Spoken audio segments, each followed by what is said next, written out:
Kepala negara peserta KTT G20 disajikan berbagai pertunjukan budaya, mulai tari hingga musik saat jamuan makan malam atau gala dinner di kawasan wisata Garuda Wisnu Kencana Bali, Selasa 15 November malam.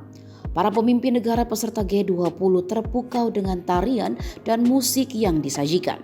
Tak sedikit yang larut dalam alunan musik hingga menggoyangkan kepala ketika alunan musik yang dipadukan dengan dangdut ikut diputar. Tak terkecuali dengan Presiden China Xi Jinping yang tampak terpukau dengan persembahan tarian hingga nyanyian lagu Nusantara Indonesia. Bahkan di saat acara sudah berakhir, tampak Xi Jinping mendatangi Presiden Jokowi dan mengangkat kedua tangannya seolah mengatakan dirinya takjub dengan pertunjukan tersebut.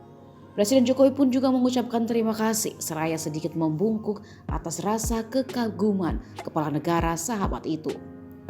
Beberapa kepala negara lainnya seperti Perdana Menteri India dan Amerika Serikat juga bahkan sampai bertanya pada Wisnu Tama yang dipercayai menjadi sosok di balik megahnya pertunjukan malam tadi.